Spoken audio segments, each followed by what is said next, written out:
Welcome back, my little recusants, to another episode of Final Fantasy 13. So, we have finished up in Erba, or after accepting the mission to go fight the Neochu, and he's just a bit further down here in the Arctal Seep, but we need to basically have a Chocobo to have any hope and chance of being able to make it up to where the Neochu is.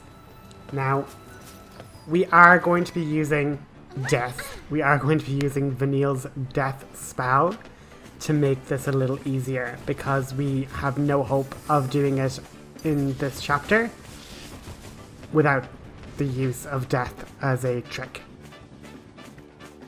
Now, what I will have to say to you guys is, when it comes to paradigms, I didn't have the most effective setup.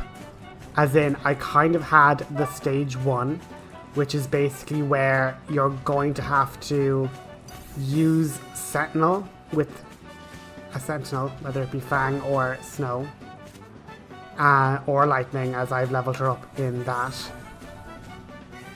But you need basically Sentinel, Medic, which is Hope because he's the most magic out of everybody.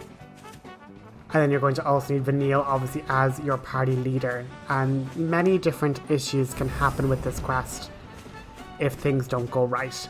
So if Snow doesn't pull the aggro for those particular little minions that are with the Neochu, and Vanille gets swarmed, Vanille doesn't have that much HP, Vanille could go. Vanille could just drop like that.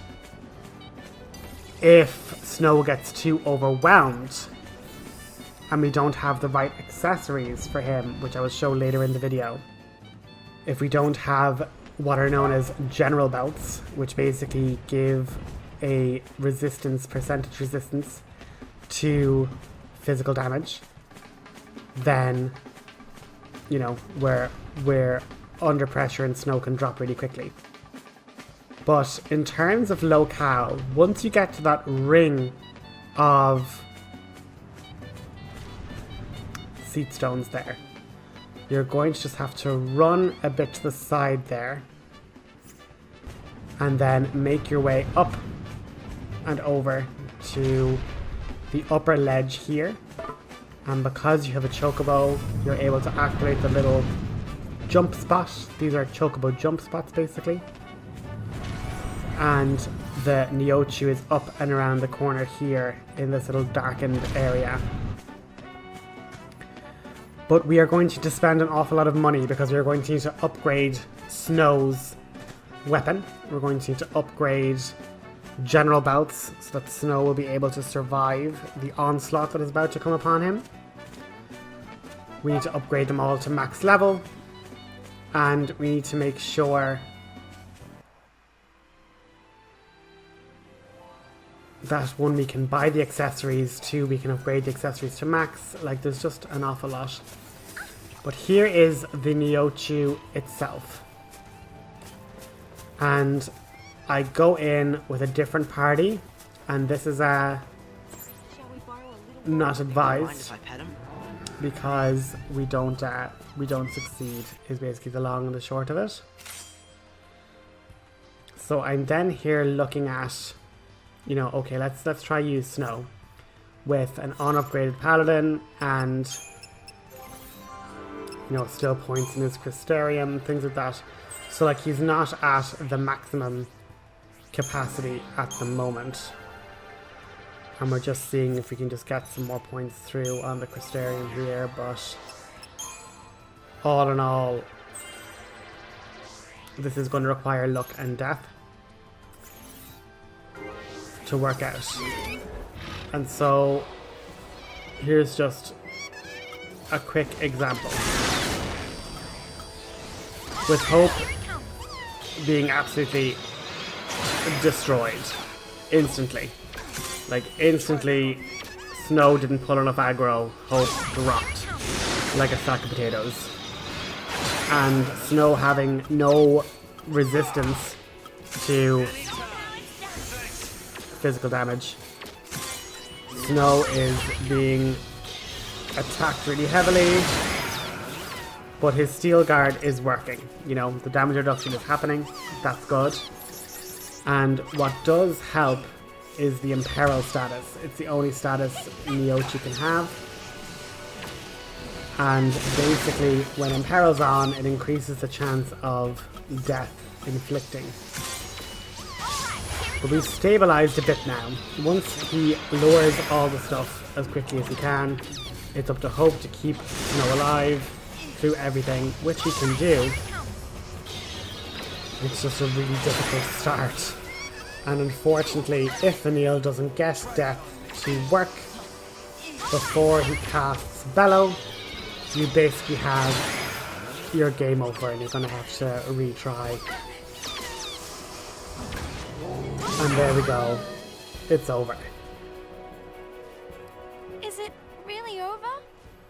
So you only have a small window. And earlier, Fang and Hope at the time were talking about collecting wool. You'll be able to get some wool here from this. Neil? What's she doing this time? Yeah, that's a good boy. Don't get mad. Hi. You're not mad, are you? Wait.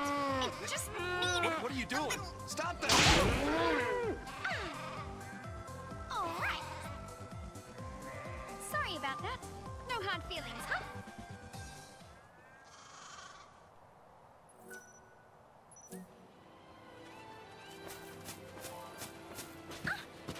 After that random side note, we're going to hop over here to the shop and we're going to get buying and upgrading. So what we first need to do is sell all of the amazing stuff that we got from grinding out some of the little turtles. We've like the Cactuar doll there. We've the golden nuggets. We've gotten a few of those from treasure chests and back D. We got perfumes from back D, 12,500. Really not bad at all. The platinum ignits absolutely skyrocketing our funds. So we really can get whatever we want now. So we're going to be getting some 99s of our sturdy bones. And then we're going to just have a look here at some ultra compact reactors. And yeah, just actually getting 10, it's like we 700. We can pay 500,000 to get that. And now we're at the point where, okay, we're going to need to have Snow's weapon to max. We need to get his weapon really to level 2 to improve his guard abilities, you know, to good standing. And then, since we have so many ultra compact reactors now, one sends us skyrocketing to that. We need to buy a Scarletite as well. That's what's required to make Snow's weapon to level 2. So, getting that there, we've literally skyrocketed his strength at least to quite powerful levels. Like it's gone from only a plus, like, so he's got an extra 70 to both thereabouts. And now if we can get our ultra compact reactors to get him to star level, we'll see a huge boost there to that. So we're going to need basically 3, is it? Yeah, 3 more. And we've gone up to 213, so yeah, a massive, massive bonus. And then, just because we have them, I was like, let's level up Lightning's Flamberg. Get her from, you know, up to star level 323. And that's because the Flamberg has no extra abilities. So therefore, it just has really good stat gains. And what we're going to need to buy here now is the General's Belt. We're going to need to get 3, which is again 36,000, like massive, massive money. Like we're down now a good bit. But realistically, we just need to use our ultra compacts, to be honest. Like you can kind of use, I bought 99 crankshafts, that's kind of why our money dipped again. But yeah, we get 25%, which is like, again, a quarter damage reduction. Really good and powerful. And so we just star up our 3 different general belts. And we're going to give some of them to... I say some of them. Like, we're going to give them to Snow. He now has his max weapon with his improved guard, level 2. So we're going to be in a good standing for the battle now. And what I'm going to say to you guys is, I didn't have an offensive synergy for when death worked. I didn't have the faith that death will ever work. And in this attempt it does work.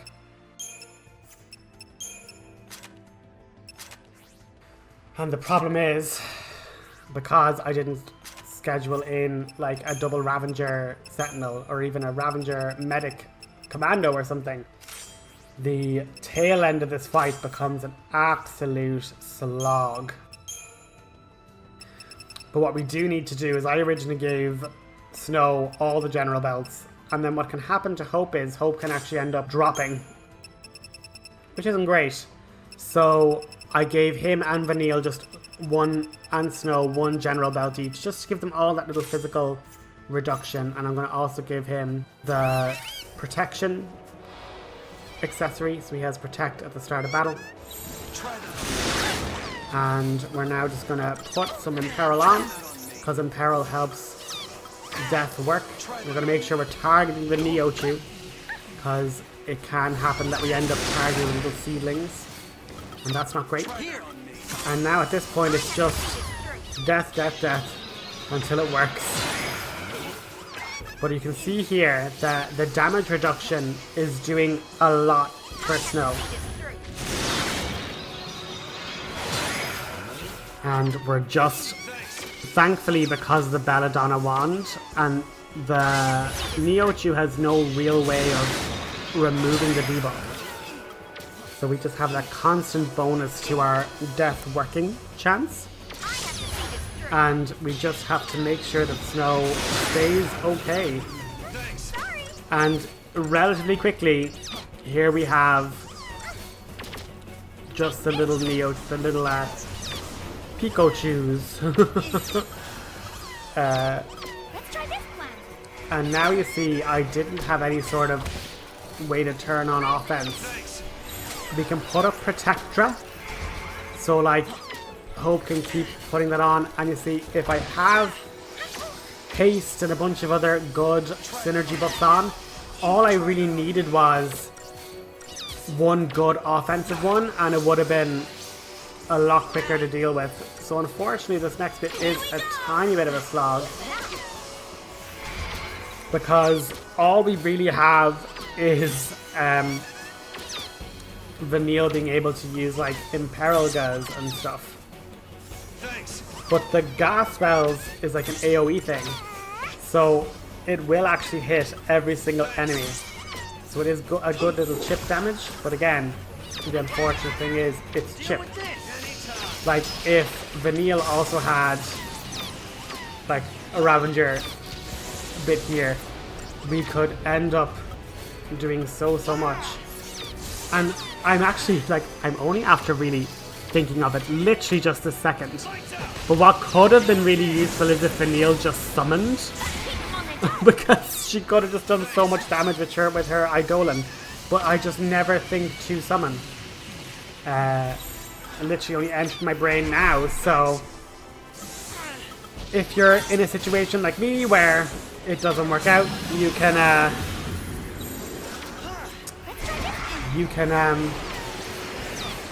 use your summon to deal lots of damage with Gestalt mode. And at this point I'm like, okay, I just need to basically attack with Saboteur, which is like the most ridiculous statement I've ever said in my life. Just pile up a bunch of different synergist abilities and keep attacking, because they the Pikachus aren't that difficult. They just do fast DPS, but like, again, if I was using actually offensive paradigms like Mystic Tower, we would have gotten through an awful lot quicker. And even though Imperalga and like Dishelga, Imperalga does work, but even if like Dishelga doesn't work, as in it won't apply the debuff, we're after reaching Stagger, and once Hope keeps on doing AoE damage with his spells, like they are falling, it'll just take a while before they do fall. But like, we've done it, guys. Like, this is a game changer. We have basically won. It's just a matter of taking our time to make sure we don't do anything silly and lose our win. But with Snow having the guards, having his improved guards, making them more effective, with Hope just having absolute DPS potential, and now we're literally getting in fire. We're literally getting more damage. Now at least Vanille can use Imperalga and it'll at least be super effective dealing fire damage. So we're literally gonna just chain Imperils.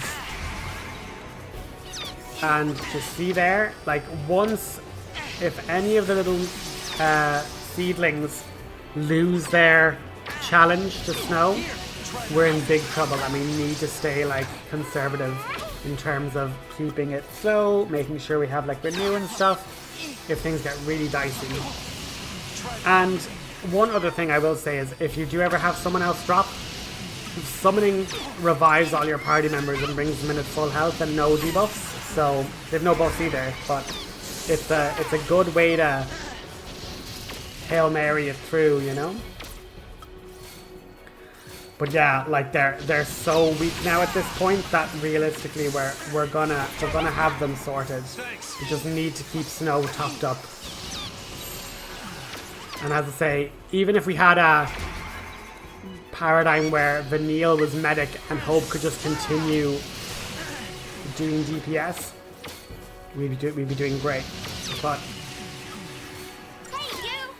things weren't perfect. But at least I'm telling you how you could do it a lot better.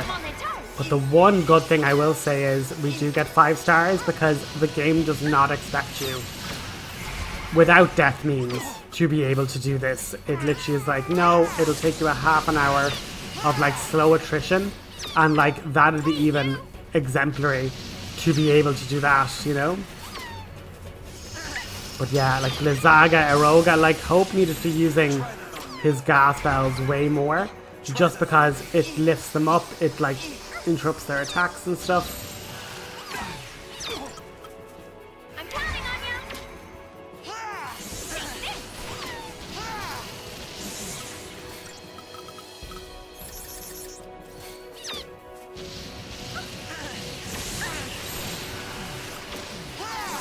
But yeah, with Imperil as well, it increases the damage they take from elemental spells, so you might as well just keep casting single target Imperil just to have a chance of getting that up there. And we're gonna get Protectra up again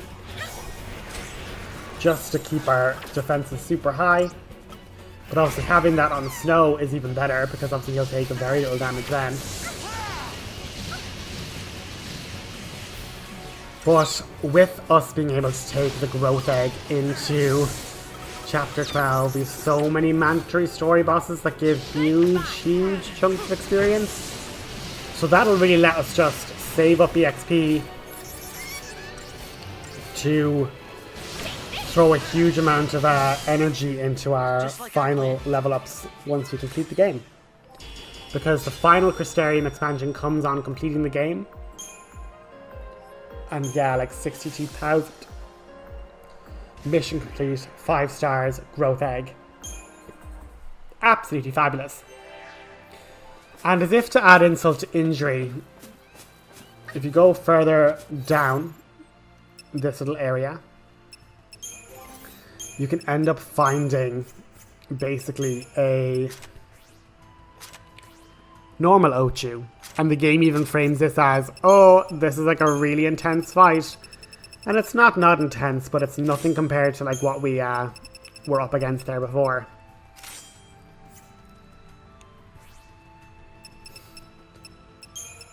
So yeah, with that, we're going to be starting chapter 12 on the next episode. We've kind of done our tidying up. We've like done, not all the quests, but like, just getting the growth egg is going to just be so good for us just getting through all these forced battles. Increases CP earned after battle by a factor of 2. And once again, like, we can move along our little synergist area and get up to like the rank where we can get a rank up. We can get like level 2 rolls in our not priority rolls. Like there's Hope about to hit roll 2 in Commando, which just would give such a big boost to the Commando's damage multiplication factor. We're just going to save first of all, or upgrade first I suppose. We're going to upgrade and we're going to just get the growth egg to the level where it gets a star rating basically.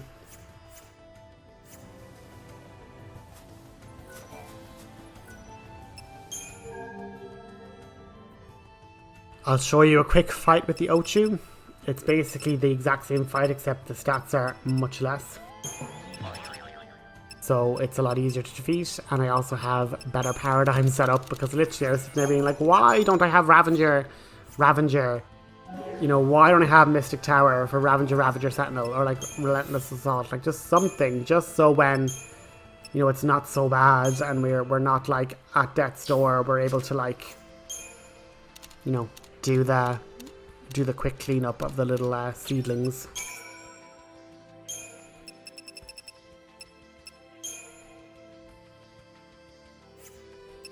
But yeah, it's not the most perfect of wins.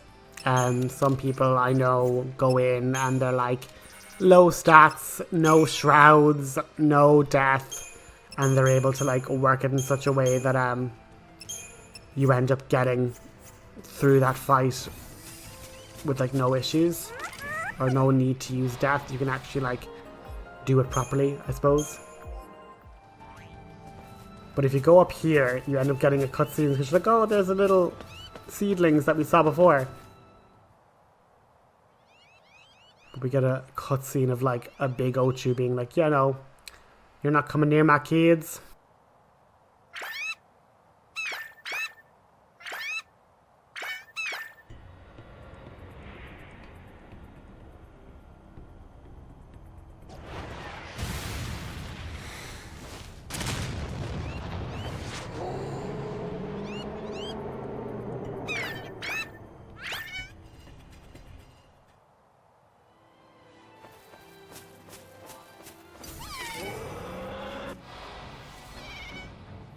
But even without using death, you are able to just put Imperil on and eventually take out all the different little Neochus with a proper offense. But with that, that's going to be our episode over. I will see you back at Erba, back before we head back to Cocoon to try and save it. So I'll talk to you guys next time. Leave a like and a comment, and have a good one. Slaying that giant. Make my wish come true, let darkness slip aside, hiding all the hope, marking what we treasure.